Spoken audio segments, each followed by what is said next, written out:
पिछले टॉपिक में मैंने आपको कुछ न्यूमेरिकल का एंड बताया था। आज मैं आपको उदाहरण 8.2 समझाने की कोशिश करता हूँ। सिंपल सा सवाल है। यात्रा शुरू होते समय कार का ओडोमीटर मतलब वो यंत्र जिसमें उसकी स्पीड, तात्क्षणिक स्पीड या इंस्टेंटेनियस स्पीड चाल दिखाई देती है। तो कितनी दूरी दिखा रहा है? वो 2000 किलोमीटर दिखा रहा है। समाप्ति पर 24 किलोमीटर दिखा रहा है। टाइम कितना लगा? 8 घंटे लगे हैं। चाल को किलोमीटर प्रति घंटा और मीटर प्रति सेकंड में ज्ञात करना है। तो दूरी कितनी हो जाएगी? माइनस कर लेंगे। 24 में से 24 हो गई, साफ साफ दिखेगा। टाइम कितना है? 8 घंटे। वी एवरेज औसत बराबर क्या होता है? कुल दूरी बटा कुल समय। कुल दूरी डिवाइड कर लिया समय से। 50 किलोमीटर प्रति घंटा आ गया। यहाँ तो बहुत आसान सवाल है। यहाँ तो आसान सवाल समझ में आ गया होगा, सबके समझ में आ जाएगा। अब थोड़ा आगे बढ़ना, मीटर प्रति सेकंड में क्या होता है। ध्यान दे, 50 किलोमीटर प्रति घंटा आ रहा है। सवाल पूछ रहा है कि मीटर प्रति सेकंड में भी ज्ञात करो। तो मीटर प्रति सेकंड में कैसे ज्ञात करेंगे? 50 पर क्या लिखा? किलोमीटर। किलोमीटर को जब मीटर बनाऊंगा तो मैं काय से गुणा करूंगा? आधार से। ये प्रति है, प्रति माने बटे में आ गया। बटे में क्या है? बटे में क्या है? घंटा है। घंटों क्या बनाना है? सेकंड बनाना है। सेकंड। मीटर प्रति सेकंड। सेकंड कितने होंगे बेटा? 1 घंटे में होंगे 60 मिनट। 60 से जब बटे में गुणा होगी, क्योंकि बटे है, ये बटे है। घंटा जो सेकंड में बदलेगा वो बटे में ही बदलेगा, प्रति में बदलेगा, पर में बदलेगा। किलोमीटर पर आर, पर में ही बदलेगा। पर ये उस लाइन है, पर में ही आर चेंज हो रहा है। सेकंड में 60 हो गया, और 60 के बाद ये मिनट बन गया। अभी मिनट बनाए। 60 से फिर गुणा करूँगा तो क्या बन जाएगा? सेकेंड। अब बना आर से, जब 60 से गुणा करा तो मैंने क्या बना? मिनट। और फिर 60 से गुणा करा तो क्या बना? सेकेंड। ठीक है, ध्यान रखना। तो बेटा क्या प्राप्त हुआ? 60 गुणा 60 प्राप्त हुआ। अब ध्यान रखिए 60। अब 0 0 काट लिया, 0 से 0 कट गया, 0 से 0 कट गया। ठीक है, और कटिंग करना आपको आता होगा, मुझे लगता है कटिंग करना आपको आना चाहिए। नहीं आता है तो आप कैलकुलेशन करें, डिवाइड करें। ये सॉल्व करके 13.9 मीटर प्रति सेकंड आ जाएगा। अगला सवाल लिखते हैं। अगला सवाल है, ऊषा ने इतने मीटर लंबे तालाब में तैरी, दौरान कुल 190 गई, 90 आई, शायद टाइम 1 मिनट लग गया। और सच्चाल निकालना। और सच्चाल बराबर कुल दूरी बटा कुल समय होता है। लेकिन यहाँ पे जो टाइम दिया वो मिनट में दिया है। मिनट को हम बदलेंगे सेकंड में, क्योंकि सवाल मीटर प्रति सेकंड करते हैं ज़्यादातर, या किलोमीटर प्रति घंटा करते हैं। मीटर प्रति मिनट में इंटरनेशनल मात्रक नहीं है। इंटरनेशनल मात्रक या ISSI सिस्टम में जो आप लेते हैं वो सवाल मात्रक वो मीटर प्रति सेकंड में होते हैं। औसत चाल भी निकालना है, औसत वेग भी ज्ञात करना है। वेग क्या होगा बेटा? वेग में लेते हैं विस्थापन। विस्थापन क्या है? बात सी बात बता रहा हूँ। अभी पहले औसत चाल निकालते हैं। औसत चाल बराबर हो गई तय की गई कुल दूरी बटा कुल समय। बेटा कुल दूरी कितनी होगी? कुल दूरी यहाँ से शुरुआत करी, 90 गई और 90 आ गई। ए से बी तक गई, 90 गई और 90 वापस आ गई। कहाँ वापस आ गई? 90 यहाँ ए पे आ गई वापस।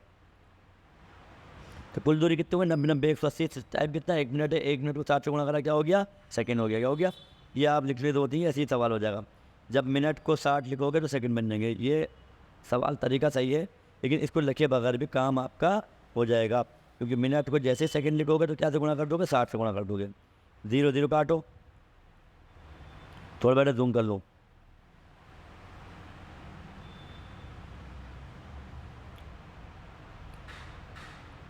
हाँ अब देखें। हाँ बेटा, इसकी ज़रूरत नहीं है मिनट की। मिनट की ज़रूरत नहीं है आपको। 180 मीटर लिखा हुआ है, मिनट को 60 लिखते सेकंड हो गया। ये इजी है। और 0 0 काट दिया, 6 3 18। जब हम मिनट के सेकंड लिखेंगे तो ये एक को गुणा कर लेंगे काय से? 60 से। तो ये आ गया 3 मीटर प्रति सेकंड। अब सवाल चल रहा है कि विस्थापन बटे लिया गया कुल समय। विस्थापन क्या होगा बेटा? जब यहाँ से यहाँ तक गया, वापस अपनी जगह पर आ गया। मैंने कहा विस्थापन होता है न्यूनतम दूरी, प्रारंभिक बिंदु और फाइनल बिंदु, इनिशियल पॉइंट और फाइनल पॉइंट के बीच की दूरी। शुरुआत कहाँ से करी थी? ए से। कहाँ गया? बी। बी से वापस कहाँ आ गया? ए पर। वापस ए पर आ गया। तो प्रारंभिक बिंदु भी ए है और फाइनल बिंदु भी ए है। तो न्यूनतम दूरी क्या है? ए से ए की। ए से ए की न्यूनतम दूरी है बेटा शून्य है। क्या है? शून्य है। तो जवाब आपका आ गया 0/60। शून्य आ गया तो विस्थापन कितना आ गया? औसत वेग कितना आ गया? ये आ गया। औसत वेग शून्य होगा तो औसत वेग भी शून्य हो गया।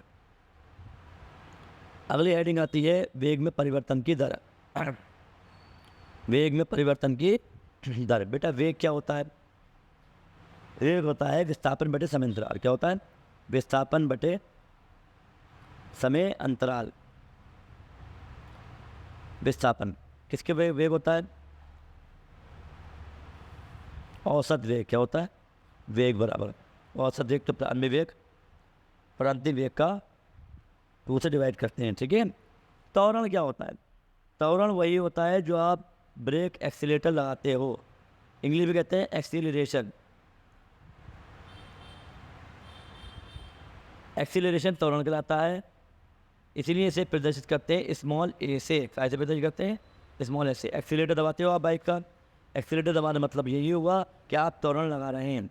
अगर समान सरल रेखीय गति के दौरान समय साथ वेग नियत रहता है तो त्वरण काम नहीं कर रहा है, वेग नियत रहता है। वेग अगर एक सा रहता है, वेग में कोई परिवर्तन नहीं हो रहा है, लेकिन ऐसा होता नहीं है, परिवर्तन शून्य है। इसलिए असमान गति में वेग समय, ये सब कुछ कब होगा? समान गति, एक समान में वेग सेम रहता है। 1 सेकंड में 10 है तो अगले सेकंड में 10 है, अगले 10 में 10 है, तो स्पीड नहीं हो रही है। लेकिन आपने एकदम से एक्सीलेटर दबा दिया, ये ब्रेक लगा दिया। अगर ब्रेक लगाया तो आपका लग रहा है मंदन माइनस ए होता है, इसे रिटार्डेशन कहते हैं इंग्लिश में, ठीक है। और प्लस ए को क्या कहते हैं? एक्सीलेशन कहते हैं। तो ये कब हुआ? जब वेग में परिवर्तन हुआ, और जितने समय परिवर्तन हुआ, अगर 10 सेकेंड में वेग में परिवर्तन 20 मीटर प्रति सेकंड का हो रहा है तो 1 सेकंड में कितना होगा? 20/10। तो 20/10 को ही त्वरण कहते हैं। तो 20 क्या हो गया? वेग में परिवर्तन हो गया, और 10 क्या हो गया? समय हो गया, सेकंड। इसलिए परिभाषा के हिसाब से या फार्मूले के हिसाब से वेग में परिवर्तन बड़े समय अंतराल प्राप्त हो गया। तो त्वरण का फार्मूला क्या हुआ? वेग में परिवर्तन बड़े लिया गया समय अंतराल। एक बार वो पढ़ते हैं, यदि भी असमान गति में वेग समय के साथ परिवर्तित होता है, इसका मान विभिन्न समयों पर विभिन्न बिंदुओं पर भिन्न भिन्न होता है। इस प्रकार किसी भी समय अंतराल पर वस्तु के वेग में परिवर्तन शून्य नहीं होता है। क्या अब हम वस्तु परिवर्तन को व्यक्त कर सकते हैं? इस तरह के प्रश्न उत्तर देने हमें एक अन्य भौतिक राशि त्वरण के बारे में जानना है। वस्तु के प्रति इकाई समय में परिवर्तन की माप है। वस्तु के प्रति इकाई, जहाँ इकाई आ जाए या रेट आ जाए या दर आ जाए, दर मैंने बताया था, रेट आ जाए, दर आ जाए, इकाई आ जाए एक पर, तो वहाँ पर टाइम डिवाइड में होता है या वस्तु की कीमत डिवाइड में होती है, एक पर होता है। दर का मतलब होता है प्रति इकाई, क्या होता है? एक पर। अब यहाँ पर समय की बात हो रही है तो समय 1 सेकेंड होगा तो प्रति सेकंड या 1 घंटा होगा। तो फिलहाल मानक जो चलते हैं वो सेकंड के चलते हैं, 1 सेकंड के। तो समय में वेग परिवर्तन में इस मामले हो गया। प्रारंभिक वेग u होता है, टी टाइम बाद बदल कर v हो जाता है। तो वेग में परिवर्तन क्या होगा बेटा? वेग में परिवर्तन होगा v माइनस यू। शुरुआत आखिरी वेग क्या है उसका बेटा? v है, और शुरुआती वेग क्या है बेटा? u है। तो परिवर्तन कितना आया? v minus you. v में से u घटा लो, बटे में क्या t आ गया।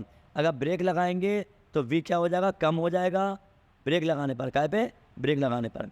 और u क्या होगा? ज़्यादा होगा। मान लो 50 की स्पीड थी, ब्रेक मार के आपकी स्पीड क्या है? 20 की रह गई। तो 20 बड़ा होगा, 20 में से 50 घटाओगे तो क्या आएगा? माइनस का आएगा। कितने सेकंड में हुआ? ये 2 सेकंड में हुआ। मान लो 20 में 50 गया, कितने बचे? 30 बचे, माइनस के बटे 2। 2 से काटा, माइनस का 1/15 हो गया। -15 का मतलब हुआ कि ये मंदन लग रहा है, या क्या कहेंगे? रिटार्डेशन लग रहा है, या माइनस ए लग रहा है। क्या है? ए की वैल्यू क्या आ रही है? माइनस में आ रही। तो और अगर स्पीड बढ़ रही है तो क्या कहेंगे? त्वरित हो रही गति की दिशा में, वेग की दिशा में। तो इसे धनात्मक कहेंगे, विपरीत दिशा में हो रही थी क्या? ऋणात्मक कहेंगे। मात्रक वही है, क्योंकि इसका मात्रक क्या है? मीटर प्रति सेकंड है, और इसका मात्रक क्या है?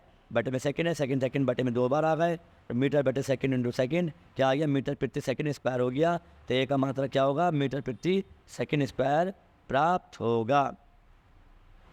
चलिए आगे बढ़ते हैं।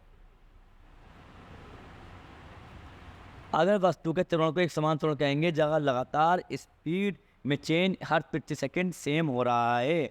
जैसे वस्तु जो स्वतंत्र रूप से ऊपर आसमान से गिरती है तो एक समान से गिरती है, लगातार 9.8 एक लगभग जी का मान होता है, जो कैलकुलेशन करके आपको ज्ञात होगा अगले चैप्टर में। ये इस वेग से लगभग वस्तु हर सेकंड में अपने वेग को बढ़ाती जाती है।